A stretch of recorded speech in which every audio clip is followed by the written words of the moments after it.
Kok kamu tahu itu salah? Karena saya sudah belajar yang benar. Oh, ternyata yang selama ini saya pelajari, yang selama ini diajarkan kepada saya adalah salah. Dari mana kamu tahu itu salah? Karena sekarang saya sudah belajar yang benar. Nah, inilah yang dikerjakan oleh Firman bersama Roh Kudus dalam kehidupan kita. Nah, setelah kita tahu kesalahan kita, maka tindakan selanjutnya, kuasa yang diberikan oleh Firman bersama Roh Kudus, kemampuan yang dimunculkan dalam hidup kita adalah bertobat, mengajar, menyatakan kesalahan, setelah tahu salah, memperbaiki kelakuan. Kesadaran akan kesalahan, kesadaran akan dosa inilah yang menuntun kita kepada pertobatan di hadapan Allah. Merindukan sesuatu yang benar, merindukan pengetahuan yang benar, berarti merindukan kehidupan kita dituntun, dipimpin dalam kebenaran tersebut. Maka ketika kita tahu yang benar, sehingga kita tahu yang salah, dan ternyata yang selama ini kita pegang adalah salah, kita dibimbing masuk ke dalam pertobatan. Kita diperbaharui, kita dikuduskan, kita dimerdekakan dari hal-hal yang salah yang selama ini kita pegang. Itu yang dikerjakan oleh Firman dalam kehidupan kita. Ketika kita tidak sekedar believe, saya percaya, tapi kita trust, saya mempercayakan hidup saya kepada Tuhan.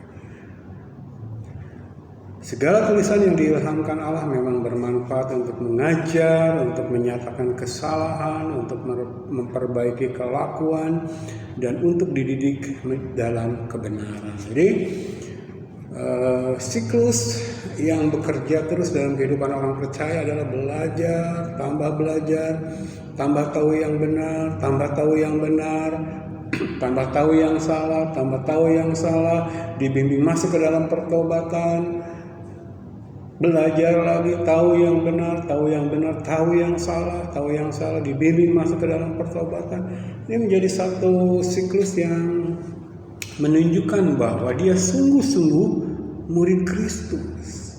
Status kemuridannya sungguh-sungguh diperlihatkan lewat perubahan. Berubahlah oleh pembaharuan budi. Diubahkan dan diubahkan. Dan pada saatnya perubahan hati yang terjadi, yang dikerjakan oleh Firman dan Roh Kudus, berbuahkan perbuatan, sikap, perkataan. Maka ketika Yakobus menuliskan iman tanpa perbuatan adalah mati, Yakobus tidak sedang memerintahkan atau mendorong orang Kristen untuk mengejar perbuatan. Karena kita sudah belajar, kalau kita berbicara perbuatan, bahkan yang sungguh-sungguh giat untuk Allah pun, kalau tanpa pengertian, itu adalah perbuatan orang-orang yang belum diselamatkan. Karena menolak tunduk kepada kebenaran Allah, berusaha mendirikan, menegakkan kebenaran sendiri. Jadi ketika Yakobus berkata iman tanpa perbuatan adalah mati, Yakobus sedang memperingatkan, hati-hati nih, buahnya tidak ada, kemungkinan pohonnya yang bermasalah. Karena kalau pohonnya benar, pohonnya baik, dia akan menghasilkan perbuatan baik. Imannya akan mewujud dalam ucapan, sikap, perbuatan. Muncul dari mana? Buah ini muncul dari pembaharuan budi, hati yang diubahkan. Ya.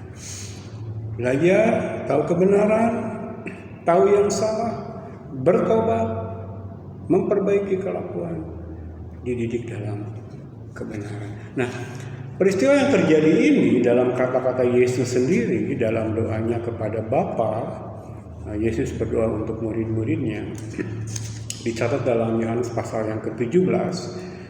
Saya bacakan ayat yang ke-17. Kuduskanlah mereka dalam kebenaran, firman-Mu adalah kebenaran. Jadi Yesus mendoakan supaya murid-muridnya bertumbuh dalam kekudusan, dan itu dikerjakan oleh kebenaran yang ada dalam firman. Ya Bapa, kuduskanlah mereka dengan kebenaran. Firman-Mu adalah kebenaran. Ini yang membuat kita bertumbuh dalam kekudusan, firman kebenaran. Jadi jangan berharap dalam perjalanan iman Kristen kita bertambah semakin kudus kalau hidup kita, ketika kita menjalani hidup ini tanpa ada pengajaran firman, tanpa pertambahan pengetahuan akan kebenaran firman, pertambahan akan pengenalan kita akan Allah. Itu yang membuat kita semakin kudus. Kekudusan, pertambahan kekudusan, bertumbuh dalam kekudusan tidak bisa kita peroleh dengan cara lain selain dengan firman kebenaran. Kalau kita lihat tren kecenderungan gereja zaman sekarang lebih mengutamakan pujian penyembahan, ya, begitu gegap gembira, begitu hiruk pikuk dengan berbagai gimmick, dengan berbagai ide dan inovasinya. Tetapi sekali lagi, kalau kita pegang kebenaran firman, itu tidak akan membawa umat Tuhan bertumbuh dalam kekudusan. Karena sekali lagi, yang bisa membuat umat Tuhan bertumbuh dalam kekudusan adalah firman kebenaran. Ada lagi gereja lain yang lebih mengutamakan doa, giat sekali dengan yang namanya doa, sehingga muncul nama-nama yang keren. Menara doa, mercusuar doa, atau rumah doa ini, rumah doa itu, luar biasa. Tetapi sekali lagi, umat Tuhan tidak akan bertumbuh dalam kekudusan hanya dengan doa tanpa firman kebenaran. Kalau kita mau berpikir secara alkitabiah, justru kehidupan pujian, penyembahan, dan kehidupan doa kita akan bertumbuh dalam kekudusan kalau didasarkan, dibangun di atas dasar pengajaran firman. Jangan sampai kehidupan pujian, penyembahan, kehidupan doa kita justru mengenyampingkan, menggeser, menghilangkan pengajaran firman yang sistematis. Karena kalau kita berbicara penyembahan, Alkitab berkata Allah menghendaki penyembah-penyembah yang menyembah dalam roh dan kebenaran. Juga ketika kita berbicara doa, kita mencatat bahwa doa bisa salah. Maka supaya doa bisa benar, kita harus belajar memiliki pengetahuan tentang kebenaran. Sekali lagi, kehidupan doa kita, kehidupan pujian penyembahan kita justru akan bertumbuh dalam kekudusan ketika kita membangun itu di atas kebenaran firman. Ketika kita membangun kehidupan doa, kehidupan pujian penyembahan di atas dasar pengetahuan akan kebenaran yang diperoleh melalui satu pengajaran firman yang sistematis. Ada dalam teologi satu ungkapan yang berkata bahwa yang benar menurut Alkitab ketika kita membangun penyembahan adalah membangun doksologi di atas teologi. Membangun doksologi di atas teologi. Apa itu doksologi? Puji sembah, puja-puji, penyembahan kepada Tuhan kita. Apa itu teologi? Belajar firman secara sistematis. Jadi penyembahan yang benar dan kehidupan doa termasuk di dalamnya dibangun di atas kebenaran firman, dibangun di atas pengenalan kita akan pribadi Allah. Jadi ini adalah doa Yesus bagi murid-muridnya, dan saya percaya dalam konteks doa ini bisa diaplikasikan sebagai ditujukan untuk ke-12 muridnya saat itu dalam pelayanan Yesus di muka bumi ini, tapi juga berlaku bagi kita semua murid-murid Kristus orang-orang Kristen sungguh-sungguh murid Kristus ya, yang tetap di dalam firman. Doa ini bagi kita supaya kita bertumbuh dalam kekudusan, yaitu supaya kita setia hidup dalam pengajaran firman yang sistematis. Jadi menyembah yang dikehendaki oleh Allah adalah menyembah dalam pengenalan. Maka kalau kita baca dalam perjanjian lama, Hosea pasal 4 ayat yang ke-6, saya pikir ini ayat yang tidak asing juga bagi kita semua. Dikatakan di sana, umatku binasa karena tidak mengenal Allah. Karena engkaulah yang menolak pengenalan itu, maka aku menolak engkau menjadi imamku. Dan karena engkau melupakan pengajaran Allahmu, maka aku juga akan melupakan anak-anakmu. Saya pikir ini peringatan yang sudah dalam level paling keras, karena dikatakan umatku binasa karena tidak mengenal Allah. Tidak mengenal Allah akibatnya adalah binasa. Tidak memiliki pengetahuan yang benar, pengertian tentang Allah, akibatnya adalah binasa. Saya teringat perbincangan Yesus dengan perempuan Samaria, dan salah satu hal yang dikatakan Yesus kepada perempuan ini adalah, kamu menyembah Allah yang tidak kamu kenal, kami menyembah Allah yang kami kenal, karena keselamatan datang dari bangsa Israel. Jadi ini yang Allah kehendaki, ini yang Yesus kehendaki. Ketika kita menyembah dalam pengenalan, dan semakin kita mengenal, pengenalan yang diperoleh lewat pengajaran firman yang sistematis, maka kehidupan penyembahan kita akan semakin berkenan di hadapan Tuhan. Itu yang Tuhan kehendaki. Dan umat Israel binasa karena tidak mengenal Allah, karena mereka menolak pengenalan akan Allah. Kita ingat tadi ya, ayat yang kita ambil dari Yesaya. Mereka mengolok-olok Yesaya ketika Yesaya mencoba menyampaikan kebenaran firman dengan satu metode gradual, progresif, bertahap. Mereka tersinggung. Jangan anggap kami anak kecil. Dan dengan itu mereka menolak pengajaran firman. Mereka menolak pengenalan akan Allah. Dan Allah katakan binasa karena tidak mengenal Allah, menolak pengenalan akan Allah. Luar biasa. Saya pikir ini yang dikerjakan firman Tuhan dalam kehidupan orang percaya ya, membuat kita semakin mengenal Dia, dan lewat pengenalan itu banyak karunia-karunia rohani dicurahkan dalam kehidupan kita. Berikutnya yang dikerjakan firman dalam kehidupan kita.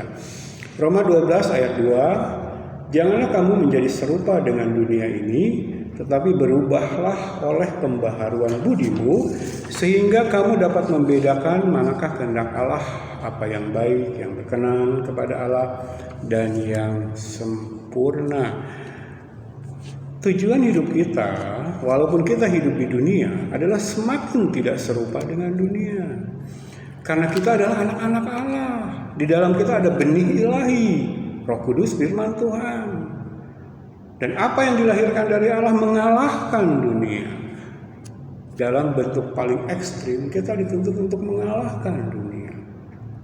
Maka kita bertumbuh dalam ketidakserupaan dunia. Semakin tidak serupa dengan dunia, semakin serupa dengan Kristus. Boleh ambil bagian dalam kodrat ilahi tadi ya, surat Petrus katakan. Berubahlah, dipakai kata metamorfo. Dari kata inilah kita mengenal kata metamorfosis, metamorfosa. Ya. Kita pernah belajar biologi saat kita di sekolah, seekor ulat menjadi kepompong, lalu dari kepompong keluar kupu-kupu. Satu makhluk yang boleh dikatakan sama sekali berbeda dengan ulat. Ya. Berubah, metamorfo, oleh pembaharuan budi. Dan sebenarnya kata metamorfo ini atau transfigure ini luar biasanya apa yang terjadi dalam kehidupan orang percaya. dalam proses semakin serupa dengan Kristus. Kata morpho ini atau diterjemahkan dalam Alkitab bahasa Inggris sebagai transfigure adalah kata yang sama yang dipakai kepada Yesus ketika dia mengalami perubahan sedemikian rupa. Dikatakan wajahnya bercahaya, pakaiannya bercahaya. Lalu dalam penglihatan para murid Petrus, Yohanes, dan Yakobus, di sana ada Yesus bercakap-cakap dengan Musa dan Elia. Wujud Yesus berubah sedemikian rupa, memancarkan satu kemuliaan yang akan dia peroleh ketika dia bangkit dari kematian. Transfigure, metamorpho. Nah, perubahan yang terjadi dalam diri Yesus ini dikatakan akan terjadi, merupakan satu proses yang akan terjadi dalam kehidupan orang percaya. Ketika diubah, kan semakin tidak serupa dengan dunia, tetapi justru berubah oleh pembaharuan budi, semakin menyerupai Kristus. Luar biasa ya. Dan itu dikerjakan oleh firman, oleh pengenalan kita akan Dia. Sehingga kita mampu membedakan mana kehendak Allah.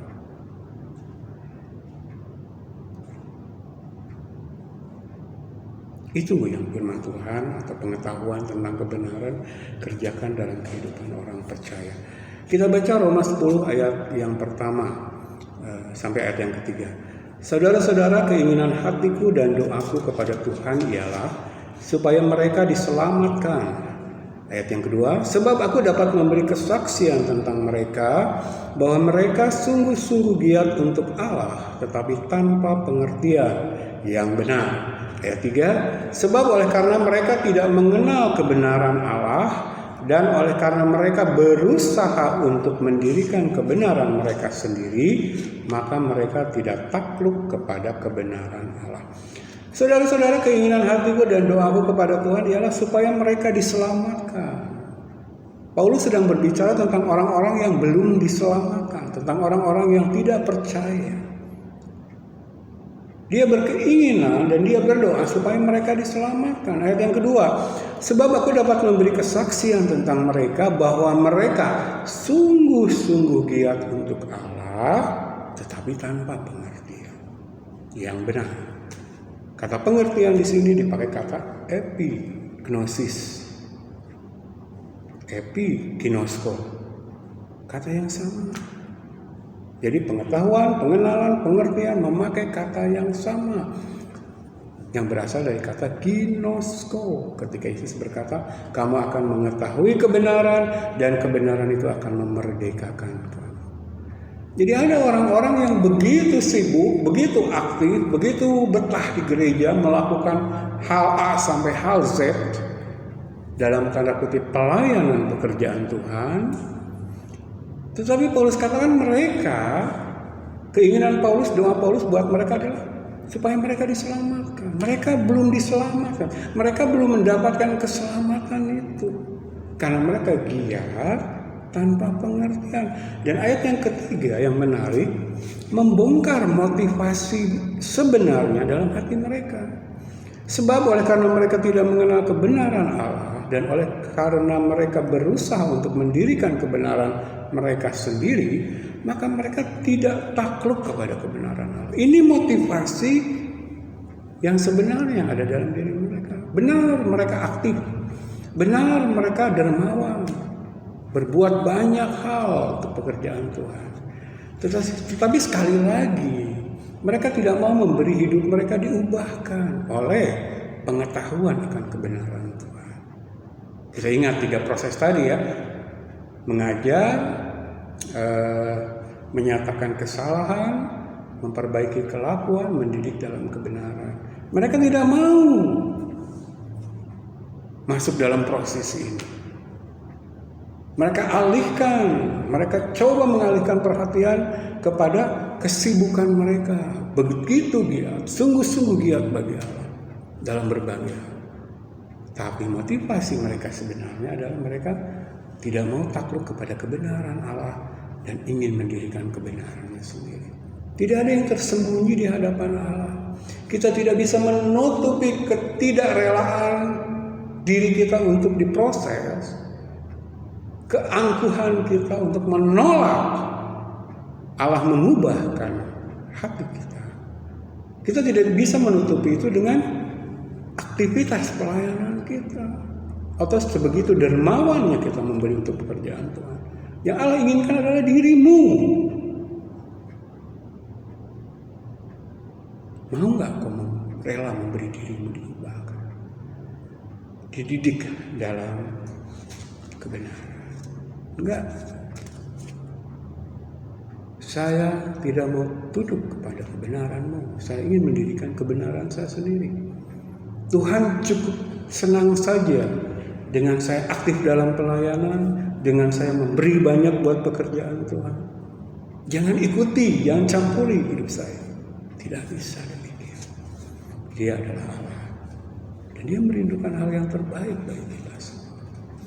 Jadi jangan sampai kita menjadi orang-orang yang sungguh-sungguh giat bagi Allah, tetapi tanpa pengertian, tanpa pengetahuan, tanpa pengenalan akan Dia.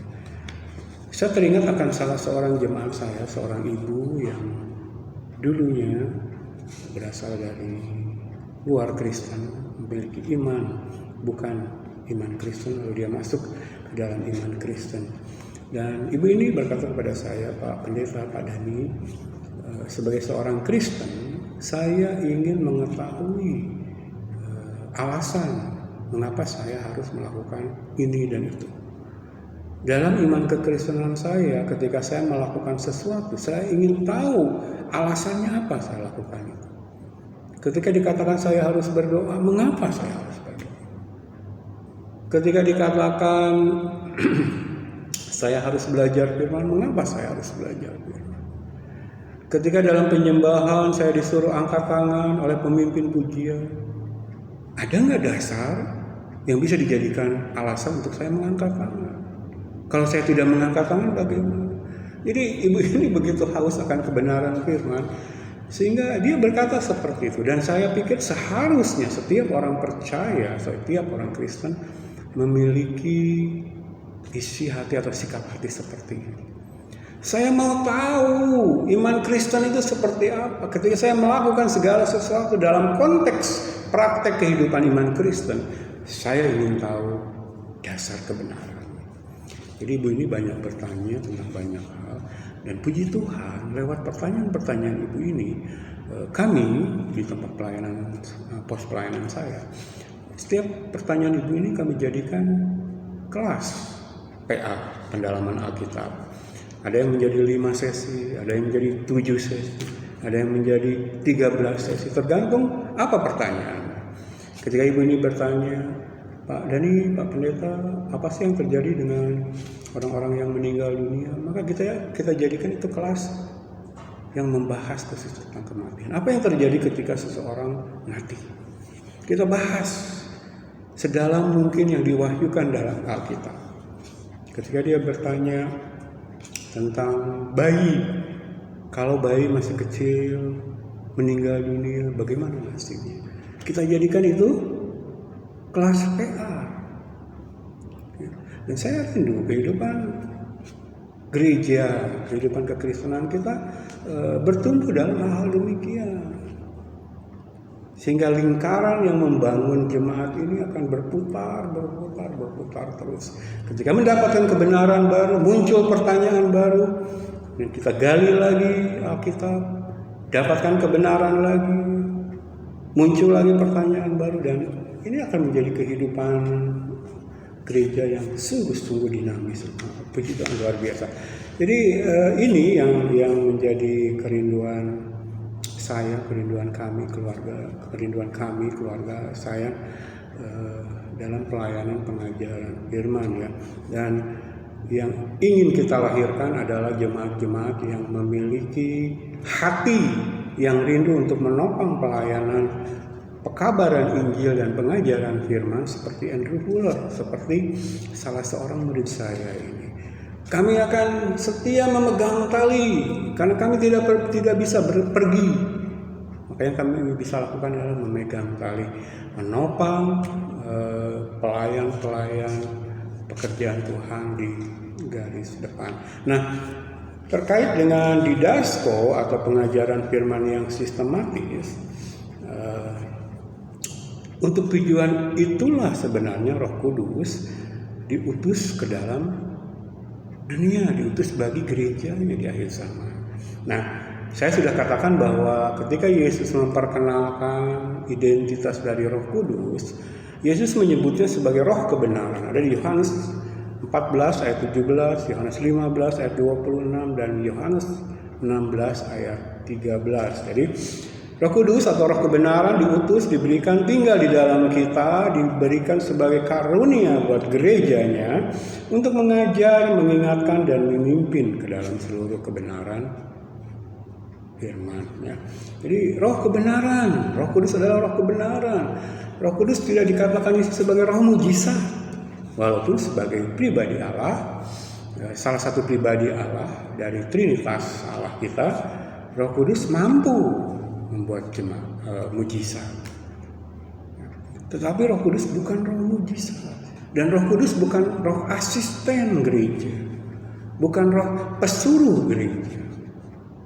Kalau kita lihat praktek kekristenan gereja-gereja akhir zaman, saya mendapat kesan bahwa Roh Kudus hanya ditempatkan sebagai pesuruh, asisten untuk melakukan hal-hal yang diinginkan gereja, untuk mendatangkan, memenuhi apapun yang diinginkan oleh gereja.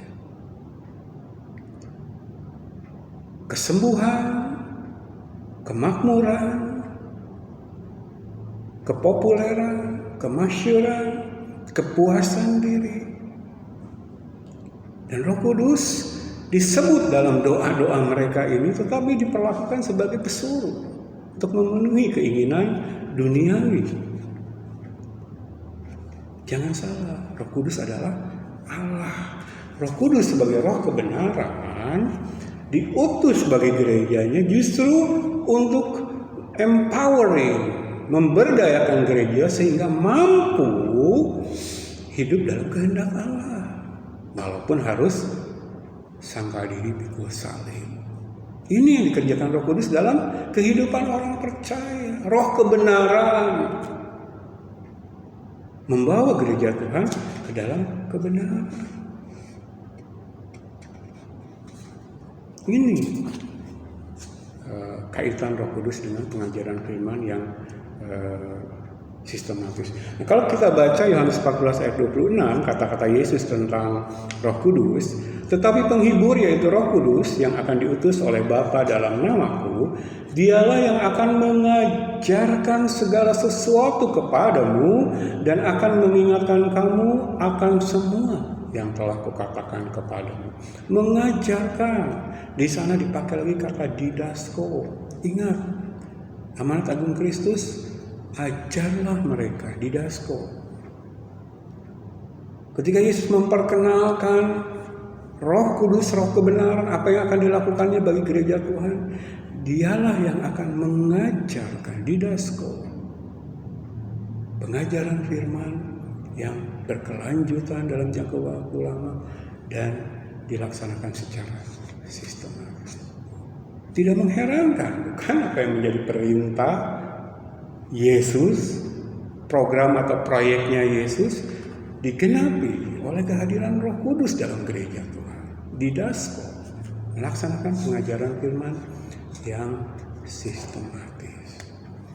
Maka dalam konteks inilah janji Yesus atau kalimat terakhir dalam amanat agung Yesus bisa kita pahami secara lebih mendalam.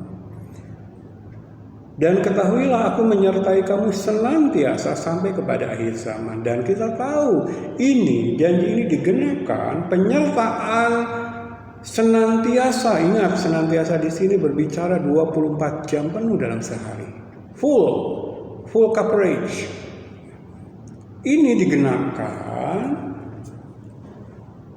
dalam pribadi Roh Kudus. Ketika Roh Kudus dicurahkan bagi gerejanya, gereja Kristus lahir, Roh Kudus mengajar, mengingatkan, memimpin ke dalam seluruh kebenaran. Dalam konteks para rasul, memimpin mereka sampai kepada tugas menuliskan wahyu Allah dalam bentuk Alkitab yang kita kenal sekarang, ya, pewahyuan. Dan pewahyuan sudah selesai. Sekarang peran Roh Kudus bagi gerejanya adalah illumination, pencerahan, menyingkapkan rahasia kebenaran firman ketika kita melaksanakan pengajaran firman yang sistematis. Amanat Agung Kristus, ajarlah di Dasko. Dia, Roh Kudus diutus, dia akan mengajar di Dasko. Ya, jadi kita berbicara penyertaan Roh Kudus, Immanuel, Allah beserta kita diingatkan kepada proyeknya Allah, pelaksanaan pengajaran firman yang sistematis.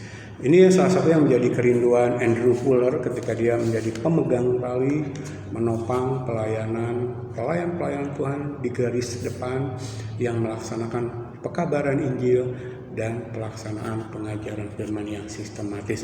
Saya percaya ini juga yang ada di hati salah seorang murid saya ini yang saya ceritakan di awal, yang terus mendorong saya, memotivasi saya untuk membuka pelayanan pengajaran firman di YouTube.